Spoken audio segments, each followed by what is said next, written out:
Bienvenidas damas, bienvenidos caballeros, al mausoleo de los horrores. Los miedos. Los miedos tienen muchos colores, ya se los he comentado, muchas formas. Vienen de cualquier lado y pueden interactuar de muchas maneras con nosotros, o a veces ni siquiera parecen notarnos, pero seguro ya nos hicieron pasar un pésimo rato. Experiencias aterradoras, sin explicación, son las que estaremos escuchando esta noche. ¿Tiene tiempo? Pues aprovechemos que ya estamos por aquí y permítame acompañarlos durante cualquier actividad que estén realizando o pónganse cómodos.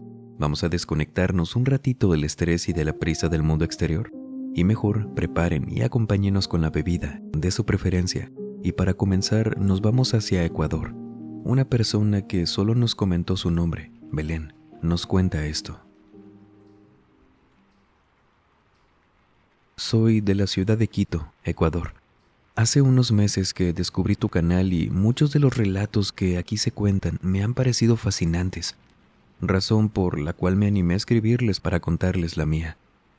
Mira, Alan y audiencia, en este mundo existen cosas que no podemos explicar, pero no porque no podamos hacerlo no significa que no estén ahí. Yo siempre he creído en fantasmas, porque desde niña soy sensible para ver y sentir este tipo de fenómenos. Lo que voy a contar hoy me pasó un par de años antes de la pandemia. Tengo una tía, su nombre prefiero omitirlo, en cuya casa existe actividad paranormal. El suelo es de madera y se suele escuchar claramente cómo cruje, pero no cualquier crujido natural de la propia madera que emite cuando se dilata, sino que cruje como resultado de pasos de alguien que corre muy rápido de un lado para otro en la casa. Y luego esos pasos suben las escaleras que dan a la segunda planta. Solo que, aunque yo me percataba de aquellos sonidos cada que iba a visitarla, nunca vi absolutamente nada inusual. Hasta una noche que me quedé a dormir en su casa. Esa noche había transcurrido normalmente.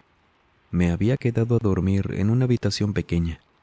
Ella es viuda y soltera, así que solo dormimos las dos solas esa noche en la casa, en habitaciones separadas.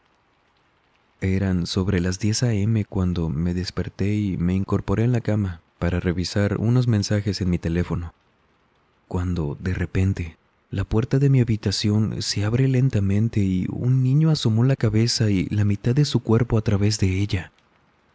Este niño habrá tenido no más de 9 años de edad. Era de tez morena y llevaba ropa algo antigua. Les juro que, aparte de esto, se veía completamente normal, como un niño de carne y hueso cualquiera, con lo cual no me asusté porque recordé que mi tía me había comentado que en ocasiones va el hijo menor de la empleada doméstica acompañándola a trabajar, porque ella no tenía con quién dejarlo. Pensé entonces que se trataba de este niño, y cuando lo vi le llamé la atención y le pedí que se retirara porque no era la forma de entrar a una habitación sin antes llamar la puerta.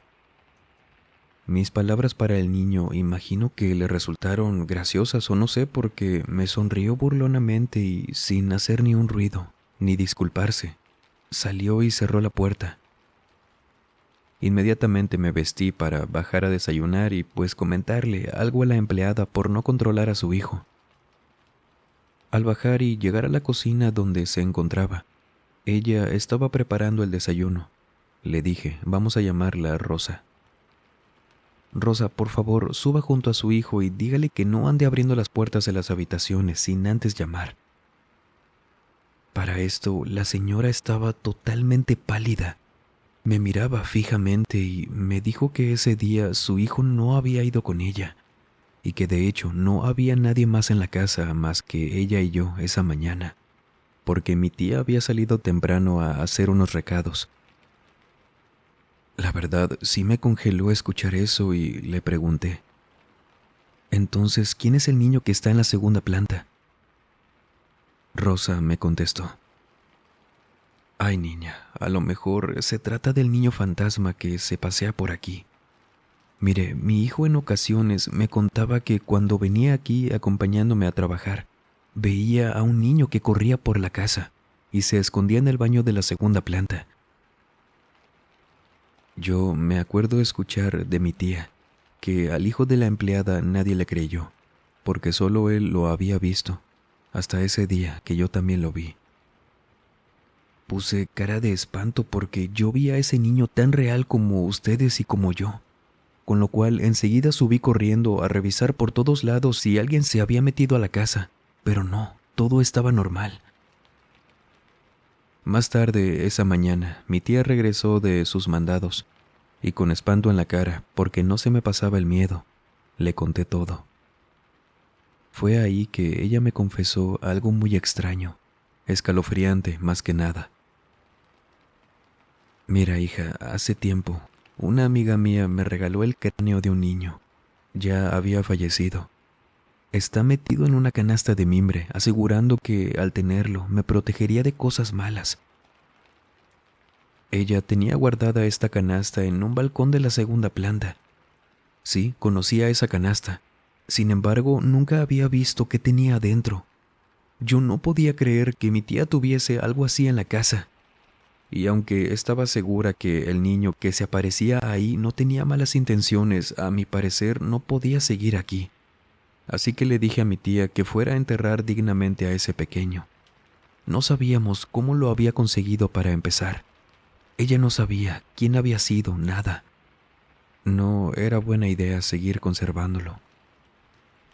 Ella no dudó en hacerlo, y poco tiempo después también se mudó de casa, con lo cual yo no pude comprobar si es que el espíritu de ese niño sigue o no manifestándose en esa casa.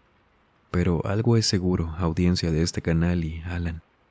Los fantasmas existen y no siempre se manifiestan en su forma espiritual.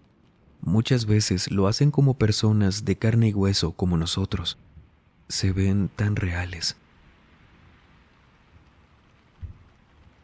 ¿Había escuchado algo parecido antes?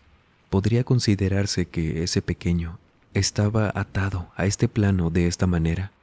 Que, por así decirlo, tuviera que cumplir su función de proteger por tenerlo en casa, en una canasta, a cambio de su descanso, claro. Coméntenos si había escuchado algo así. Y ahora, Saúl Martínez, desde Guerrero, México, nos cuenta esto. Esta noche voy a contarles una experiencia que tuve cuando tenía 15 años. En aquel entonces fuimos al rancho de unos tíos, a las afueras de San Luis Acatlán. Era un lugar al que nos habían llevado muy poco a los pequeños. Sabíamos, mis primos y yo, que seguido iban para allá nuestros papás, con nuestros abuelos, pero al menos yo solo había ido una vez. No nos llevaban a los pequeños. Nos decían que era porque no había nada para hacer, que nos íbamos a aburrir, pero la verdad, siendo yo de los más grandes, y que la primera vez que fuimos mis dos primos y yo, a los 10, 11 años, nos la pasamos de lo mejor. Era muy bonito para allá, pero esa fue la última vez. Cuando comienzan a crecer nuestros otros primos, que eran dos los más pequeños, y tendrían 9, 10 años, fue que ellos también comenzaron a pedirles a nuestros tíos que nos llevaran. Ese rancho era muy divertido para nosotros. No entendíamos por qué no nos querían llevar. Y fue tanta la insistencia que sí, dijeron que iríamos el próximo fin de semana a pasarla desde el viernes hasta el domingo.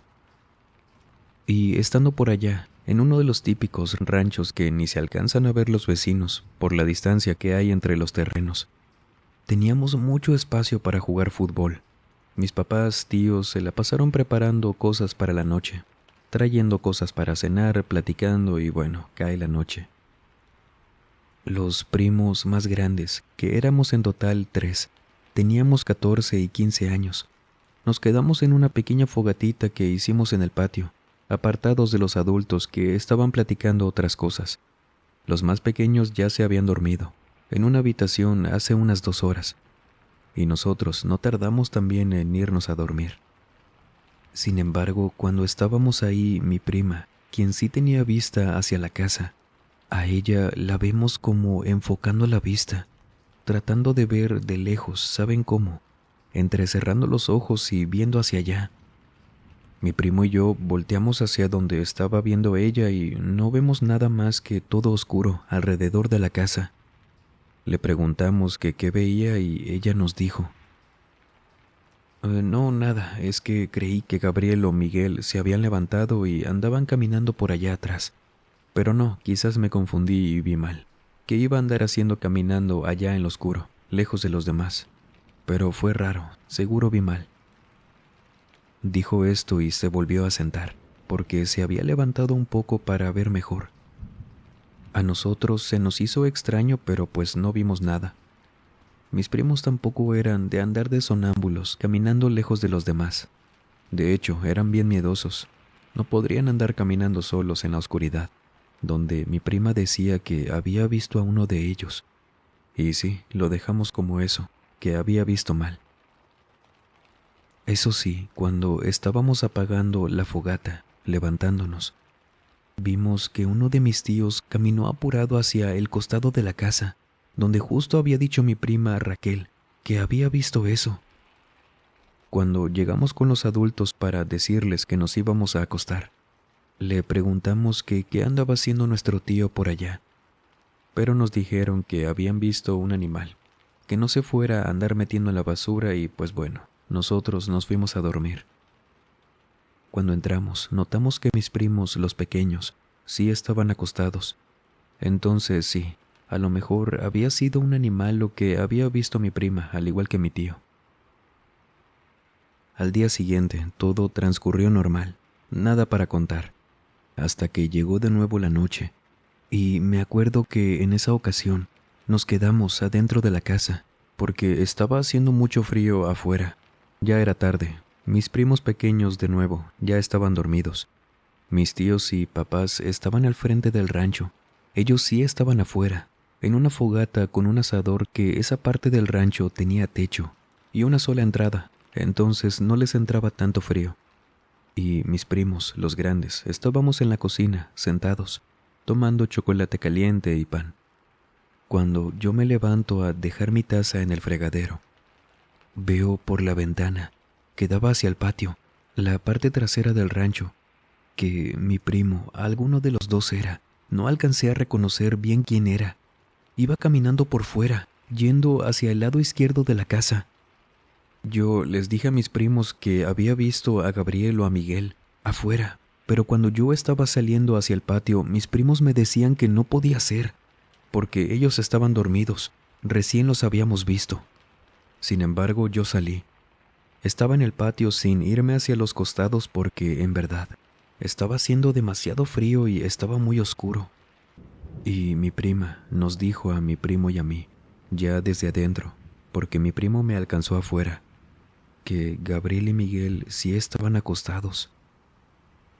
Vamos regresando hacia adentro, cerrando la puerta del patio, llegando de nuevo a la cocina con mi prima y les dije que había visto a uno de los dos caminando, pero que no vi bien qué era, seguro era uno de ellos dos, eran los únicos con esa estatura en la familia. Y de pronto, escuchamos todos, mis tíos, mis papás, mis primos y yo, a Gabriel y a Miguel gritando desde la habitación. Vamos corriendo todos porque esos gritos, al menos a mis primos, solo los habíamos escuchado gritando así, cuando eran más pequeños y se cayeron una vez los dos desde las escaleras. Gritaban tan feo. Algo les había pasado. Entran mis tíos primero y todos escuchamos cómo decían que un viejito, pequeño, muy cabezón, pelón y sin dientes, se los quería llevar por la ventana. Ellos no dejaban de llorar, muy nerviosos en verdad, sin dejar de repetir que el viejito enano, que estaba en la ventana, que se salió por ahí. Y de hecho, mis tíos cerraron la ventana de la habitación, la que solo se abría por dentro y tenía barrotes por fuera. No se explicaron cómo es que alguien la pudo abrir desde afuera. Y lejos de escuchar esa noche, de parte de los adultos, decirles a los pequeños que a lo mejor habían soñado eso o cualquier cosa así, nos sentaron a todos en la cocina, mientras dos tíos salieron corriendo al patio y no regresaron por un rato. Esa noche nos explicaron a todos que no nos habían llevado a ese rancho porque todos habían visto lo que mis primos habían dicho, a un viejito que mis tíos y papás decían que era un duende. Me acuerdo que una tía dijo que ella pensaba que era algún señor que falleció hace mucho por ahí, que no sabían bien qué era.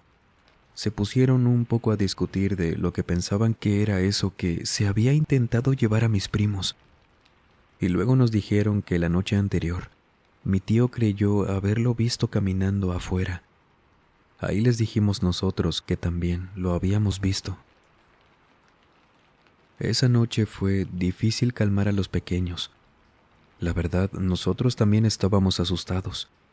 Había sido algo demasiado extraño para todos, pero se logró.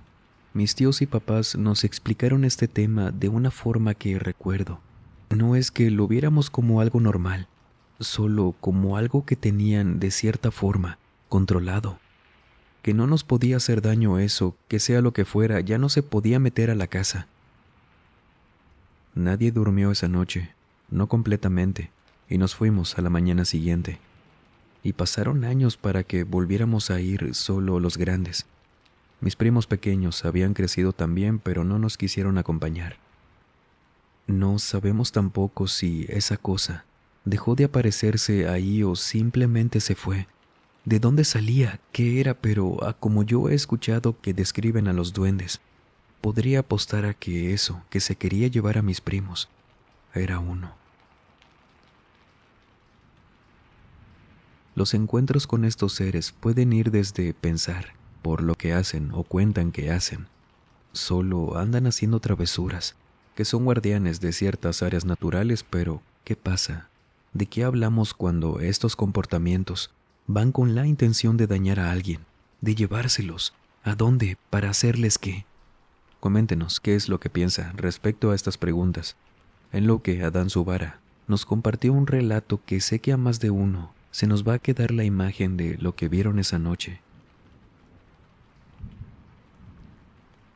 Buenas noches, comunidad del Mausoleo. El día de hoy quiero contar un relato que pasó apenas hace unas semanas. Estaba en casa de mi primo. Nos habíamos quedado solos porque mi mamá y mi tía, su mamá, habían salido a comprar unas cosas. Nosotros pues decidimos poner una película y comer algo mientras la veíamos. Pero no pasaron ni 5 minutos de que había comenzado que los dos escuchamos pasos en el segundo piso, encima de nosotros. Creímos que era su gato, que andaba jugando por ahí. Lo comentamos y dijimos que sí, era el gato, no pasaba nada. Pero esos pasos se volvieron a escuchar. No parecían, sinceramente, los pasos de un gato. Un gato no pesaba tanto como para hacer ese sonido, por lo que mi primo me dice que lo espere, que iré a revisar. Lo veo subir y no pasaron ni 2 minutos para que él bajara corriendo, pálido, muy asustado, diciéndome que arriba había un niño muy feo. Apenas me dijo eso, lo estaba procesando y al voltear hacia las escaleras, desde arriba, se estaba asomando un niño, como de unos 7, 8 años, con los ojos completamente negros, muy profundos, viéndonos muy serio desde allá. Salimos corriendo lo más rápido que pudimos y nos quedamos en el patio esperando a que llegara mi tía, mi mamá, y cuando llegaron no les contamos nada. No nos iban a creer, pero nunca se nos olvidó ese niño. Y qué bueno que nunca lo volvimos a ver en esa casa. Si viera algo así, con esa descripción tan inusual en un niño, ¿se acercaría? ¿Intentaría interactuar con él? Coméntenos. Y tuvimos un pequeño contratiempo en nuestro canal Misterios de la Fogata para estrenar nuestro último video. Bueno, fue un poco más hacia que corregimos algunas cosas y encontramos acerca de este caso periódicos de aquellos años, por lo que estos agregados hicieron que lo postergáramos un poco más para que saliera lo más completo posible. Una disculpa, pero sabemos que le va a gustar. De hecho, al final de este video le tenemos un adelanto, no se lo pierda, y el enlace del canal en el primer comentario. Lo veremos estrenado por allá el próximo martes. Si es que está escuchando este video, recién lo estrenamos. Y si no, pues nos vemos por allá. Ahora, una persona que prefiere no mencionemos su nombre, desde Oaxaca, México, nos cuenta esto.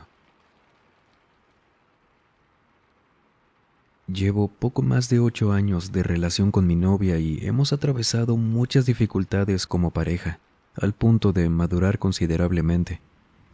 Sin embargo, a algo a lo que no me acostumbro es a un extraño apego que su familia tiene con cuestiones paranormales. Y es que es un suceso que ha acompañado a cada uno de ellos desde que vivían en la casa de la abuela, porque ahí les pasaron muchas cosas así. Durante casi toda su vida, mi novia vivió en casa de la abuela materna, junto con sus padres y tías, ya que era un lugar muy amplio con espacio para todos, aunque demasiado bueno para ser verdad, por lo que mencioné previamente respecto a lo que vivían ahí. Y es que cuando yo la conocí ya habitaba en una casa aparte con su hermana y mis suegros. Ahí jamás aconteció nada de esa índole, al menos por muchos años, hasta que, tras el fallecimiento de su abuela, cada una de las hijas se repartieron diferentes muebles de su casa. Uno no pensaría que algo así se puede transmitir por simples objetos, y en parte creo que no, pero hubo uno en particular que sabemos hasta ahora, que ha esparcido algo muy feo en su casa, y nos ha hecho vivir algunos sucesos que hoy me he animado a compartirles. Al parecer, ellos se dieron cuenta casi desde un inicio, aunque jamás me lo comentaron a mí. Yo me percaté de eso cuando hace un año que les escribo esto. Sus padres decidieron visitar a su hermana, quien desde hace algún tiempo se había mudado a la ciudad natal de su esposo, por lo que nos pidieron de favor si podíamos pasar unos días ahí para cuidar a sus mascotas y estar al pendiente de la casa. Mi novia se quedó en esa casa todos los días durante su ausencia, mientras yo me quedaba intermitentemente, 2 noches ahí con ella y otras 2 en nuestro departamento. La cuestión es que había días en los que me quedaba trabajando desde esa casa, y en esos momentos fue cuando me di cuenta de que algo no andaba bien. Me sentía vigilado en la sala o mientras estaba en la habitación haciendo otra cosa, de esas sensaciones de que alguien te está observando, de que estás seguro que si volteas ahí va a estar alguien. Pero no, nunca veía nada. Sin embargo, ese sentimiento nunca se fue. De pronto, estando ahí, escuchaba ruidos provenientes de varias partes de la casa, como si quisieran abrir puertas, cajones, movieran cosas encima de los muebles, o simplemente que alguien andaba por ahí caminando. Lo primero que pensé es que eran las mascotas, 2 perritos French Poodle, aunque esa posibilidad la descarté rápidamente, porque a veces estaban conmigo cuando esas cosas pasaban, y los perritos, que eran hembra y macho, se quedaban muy pegados a mí, también tenían miedo cuando se escuchaban estas cosas. La noche que decidí, no sé si decir, confrontar o discutir con mi novia sobre qué diablos estaba ocurriendo, fue en una ocasión en la que estaba frente a mi laptop, diseñando unos logotipos para un cliente. Nuevamente me encontraba en la sala, ya que es el área más fresca de la casa y con mejor iluminación. Recuerdo que los perritos en ese momento estaban acostados en el patio, mientras que mi novia había salido a casa de una amiga. Yo estaba por terminar para disponerme a pedir una pizza y ver una serie. De la nada, escuché claramente cómo alguien susurró mi nombre al oído. La verdad, ni siquiera pude reconocer si esa voz era de hombre o de mujer. Y apenas pasó un segundo y me dieron una palmada en la espalda con una mano muy pesada. Me quedé paralizado del miedo y de la nada mi laptop se apagó. Fue de esa manera que, aunque yo no quisiera voltear hacia atrás, pude ver por medio del reflejo de la pantalla oscura detrás de mí. Ahí estaba un gran espejo ovalado, con un marco antiguo donde estaba reflejado un rostro, sonriéndome. Lo mismo, no sabía si era de mujer o de hombre. Empecé a temblar y encendí rápidamente mi computadora. Me paré sin mirar hacia este espejo y me salí al patio con los perritos. Después de unos minutos decidí entrar junto con ellos y poner música de fondo para escuchar algo en el ambiente. Sin embargo, ninguna canción de las que puse esa noche, ni una sola se terminaba, porque este aparato que todos conocemos como Alexa, a mitad de la canción empezaba a decir el nombre de otra, como si alguien se lo estuviera pidiendo, pero yo estaba completamente solo. Y esto pasó unas 3 veces, conmigo escuchándola desde la cocina.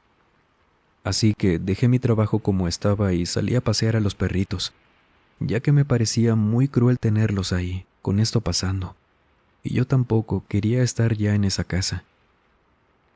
Aproveché para comprar algo de cenar y en cuanto llegué a la casa, con todo callado, me encerré en la habitación en la que nos hospedamos, acompañado de los perritos, con el televisor a todo volumen. Es solo que nunca estuvimos tranquilos. De la nada escuchábamos, incluyo a los perritos, cómo tocaban la puerta de manera desesperada, movían la perilla bruscamente y también podía ver sombras por debajo de ella, pasando de un lado para otro. Sabía perfectamente que no se trataba de mi novia, ya que yo pasaría a recogerla en casa de otra amiga que vivía mucho más cerca que la primera con la que fue, y esto cuando me llamara para que fuera por ella. Pobrecitos los perritos, se ponían a gruñir cuando escuchaban esto que era a cada rato. Estaban muy nerviosos sin alejarse de mí.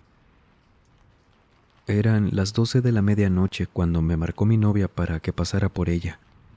Dejé a los perritos en el cuarto porque yo me di cuenta que ahí dentro no nos pasó nada. Lo que sea que estaba en esa casa no podía entrar ahí, y salí sin mirar hacia los lados. Antes de atravesar la entrada principal que bajé corriendo, sentí cómo me jalaron del pantalón, pero obviamente no me detuve, aunque estuviera a punto de caerme. En menos de 15 minutos ya nos encontrábamos de regreso, aunque hice una parada para hacer tiempo y contarle a mi novia lo que nos había pasado a los perritos y a mí. Ella solo estaba cabizbaja escuchando todo. Ahí entendí que ella sabía perfectamente a qué me refería, hasta que suspiró, diciéndome que aquel espejo le pertenecía a su abuela y fue uno de los muebles que tomó su madre cuando falleció. Yo le pregunté que si estaba segura de que se debía a eso, y me dijo que era lo más lógico, porque desde que llegó a esa casa las cosas habían cambiado para mal. Antes de contarles las vivencias que les ocurrieron a sus padres, que créanme, todo se pone peor, hubo algo que jamás me imaginé que pudiera ser posible. Me parece oportuno decirles que esa misma noche le pedí que fuera sincera conmigo respecto a todo lo que pasaba en torno a su familia. No tenía necesidad de contarme cada uno de los eventos que les habían ocurrido, pero yo quería una explicación de cómo llegaron a terminar de esa forma. Fue así que, luego de quedarse pensando, me contó que la responsabilidad, todo lo que tenía años pasándoles, había sido del abuelo, quien durante uno de sus viajes de trabajo tuvo un accidente, debido a que había estado bebiendo y conduciendo junto con un colega. Es solo que el lugar donde ocurrió era un sitio casi despoblado, hace mucho, allá por el cerro Sacamecate. Tanto así que los pocos habitantes que habían por ahí tuvieron que rescatarlos y hacerles las curaciones por su propia cuenta, o al menos eso pensó el abuelo, ya que recuperó la conciencia 2 días después, en una choza o tejabán bastante precario. Olvídense de que había teléfono por allá, fue hace muchos años, donde un hombre con un porte imponente lo estaba atendiendo. Él corrió con mucha suerte ya que lo salvaron de puro milagro, mientras que su compañero no. Él falleció. A pesar de todo lo que hicieron, él estaba mucho peor. Este hombre le dijo que el seguro de su trabajo ya se encontraba en camino para recogerlo junto con el cuerpo de su compañero. Habían mandado a alguien a otro poblado para llamar a donde pudieran viendo las credenciales.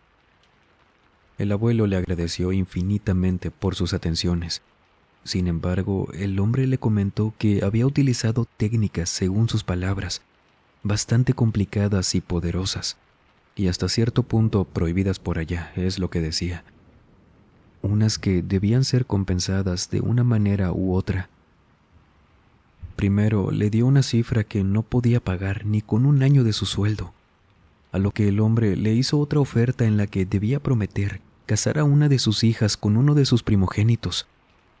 En ese entonces el abuelo apenas estaba saliendo con la abuela de mi novia, eran muy jóvenes, a lo que le respondió, todo esto me lo contaba mi novia. Ni siquiera puedo asegurar que voy a tener una hija, a lo que este hombre dijo que le contestó. Tú no te preocupes, yo me encargaré de eso. Tú solo preocúpate por procrear. En ningún momento el abuelo insinuó evitar pagar la deuda, pero de alguna manera quien lo había curado, este hombre vio esa intención en sus ojos, a lo que simplemente le lanzó la advertencia de que si no le pagaba de una u otra forma, algo acecharía a su familia por 3 generaciones. Pero pues a mí me dijo mi novia que el abuelo simplemente lo ignoró. Como se imaginarán, la abuela de mi novia solamente tuvo puras hijas, y el abuelo jamás devolvió el favor que le habían hecho, a pesar de que eso le salvó la vida. Cuando escuché eso, le pregunté a mi novia si en algún momento fue consciente de que aquello que los estaba molestando estaba relacionado con el pacto o lo que fuera que no cumplió su abuelo. Y me dijo que sí, puesto que cuando ella apenas era una bebé, su abuelo, hasta ese momento, fue a buscar a aquel hombre que lo había salvado, pero jamás lo encontró. Y cuando llegó a ese pueblo en el que había estado y preguntó por él, le dijeron que había desaparecido con todas sus cosas durante una noche, que nadie sabía dónde estaba. Luego él les platicó acerca de aquel acuerdo que estaba pendiente, a lo que simplemente le dijeron que nadie, salvo ese hombre, podía quitarle esa maldición, o deuda más bien. Por esa razón su abuelo acudió con diferentes expertos, quienes le sacaron mucho dinero, solamente para darse cuenta de que nada funcionaba. El responsable había desaparecido junto con la solución para acabar con eso. De esto nadie de la familia supo hasta que, en su lecho de muerte, le contó apenas a la abuela, quien a su vez les dijo a sus hijas cuando la más pequeña cumplió la mayoría de edad. Aún así, eso solo sirvió para darles contexto, ya que desde niñas se habían acostumbrado a que les pasaran cosas muy extrañas.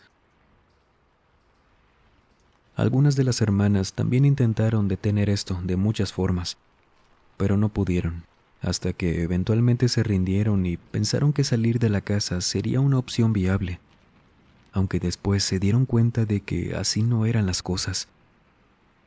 De esa forma, la madre de mi novia y ella comenzaron a darse cuenta de los extraños sucesos que se manifestaban en su casa cuando se llevaron el espejo y lo demás, por lo que poco a poco se iban deshaciendo de todo a pesar del valor sentimental.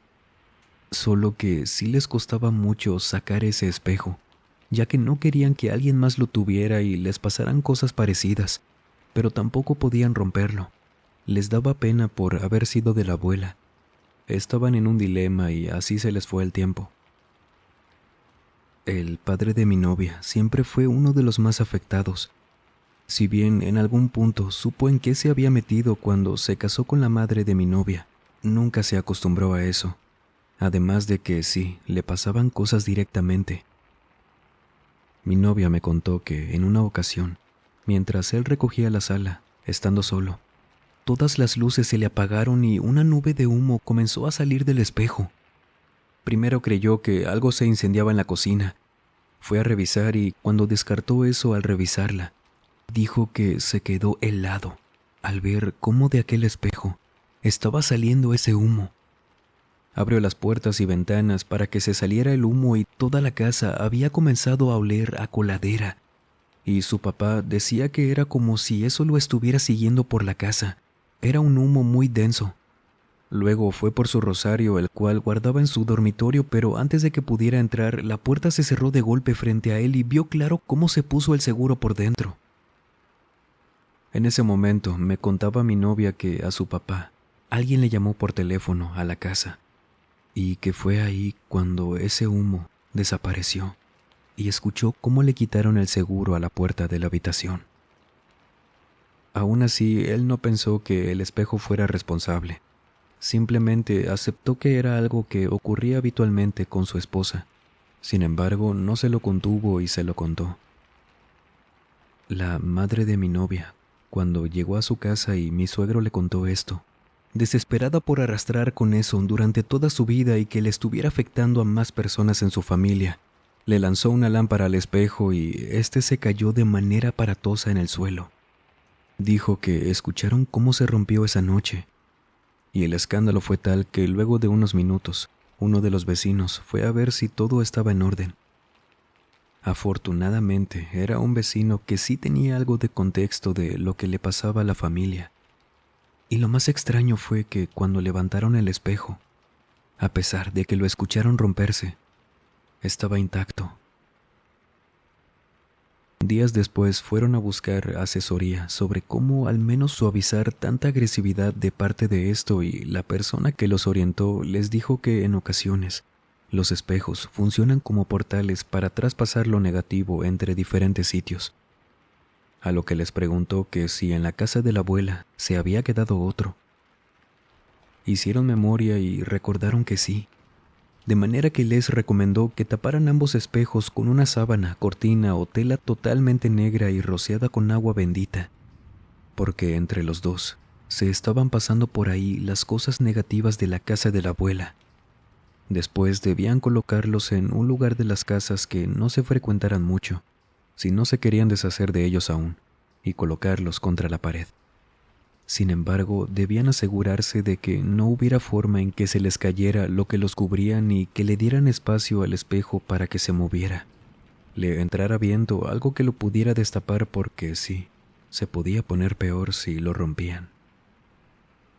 Esta persona les dijo que estaría preparando algo para liberar este espejo. Mi suegra usó la palabra exorcismo. Para un espejo sonaba raro. Siguieron al pie de la letra las indicaciones del señor, conocido de mis suegros, confiaban en él. Y hasta la fecha que les estoy escribiendo este correo, siguen esperando la respuesta de este hombre, quien sí les avisó que les tomaría un tiempo, ya que haría lo posible para que por fin las dejaran en paz. No les iba a estar cobrando ni nada por el tiempo. Era algo complicado por el tipo de pacto que tenían de por medio, o quizás tenía que ver con aquel hombre que curó a su abuelo. De igual manera, tanto mi suegra como mi novia acuden una vez a la semana a casa de su abuela, que sigue sin habitar, solo para revisar que el espejo siga de la forma en que lo dejaron. Y afortunadamente este consejo sirvió, porque nada ha vuelto a presentarse. Y no se explican para nada por qué la noche que a mí me pasó eso, ese espejo estaba en la sala, destapado, si todos sabían muy bien que no debían moverlo de su lugar. Con esto, creo que se pueden dar una idea de lo insistente que es lo que sea, que está aún en la casa de la abuela. Por mi parte, hago lo posible por no pisar ninguna de las dos casas completamente solo. No tengo problema en ir a una reunión o algo así, ya que nunca se ha manifestado algo con más de 3 personas presentes. Eso todos lo han comprobado, que de igual manera tampoco me hace sentir 100% seguro. Pero amo tanto a mi novia que estoy dispuesto a acompañar a su familia en este proceso, que espero pueda tenerles buenas noticias pronto, ya que esto lleva muchos años. Nos han contado varios relatos que esperamos nos puedan comunicar buenas noticias respecto a los casos que de alguna manera se quedan pendientes, pero muchos se quedan así. Ya no se comunican con nosotros y solo esperamos que sea por otra cosa, que la situación haya mejorado para ellos y estén con bien. ¿Qué le parecieron los relatos de esta entrega? Muy interesantes, sin duda alguna, como todos los que nos comparten por acá. Muchas gracias por hacer esto posible, y no se vaya, que le mostramos el adelanto de Misterios de la Fogata. En el folclore de la ciudad de Monterrey se cuentan muchas leyendas, entre ellas historias reales que han ocurrido a través de los años, sobre todo historias paranormales, en sus carreteras, en las construcciones, calles. Pero una de las historias que más ha marcado la ciudad es sobre una casa, una historia que a la fecha sigue dejando a quienes escuchan de ella con mucha incógnita. Una historia que no solo por su antigüedad ha resaltado entre muchas, sino por el escabroso crimen que la rodea, el crimen de la casa de Aranberry. Y cuéntenos, ¿ha tenido alguna experiencia paranormal? De ser así, sería un placer conocer su historia. Recuerde que puede seguirnos en nuestras redes sociales, todas en el primer comentario. A mí me encuentra en Instagram como @alan.salas, A después de la primera S. En Instagram, Facebook, TikTok como Mausoleo de los Horrores. Gracias por apoyar estos espacios, por enviarnos sus relatos, hacer posibles estos videos, que por cierto, pueden enviármelos a cualquier medio de los que dejo siempre en el primer comentario o descripción de los videos. Gracias de antemano. Y ahora sí, sin más por agregar, les mando un muy fuerte abrazo. Nos vemos en el próximo video. Y el último es salir, por favor, apague las luces y cierre las puertas del mausoleo. Buenas noches.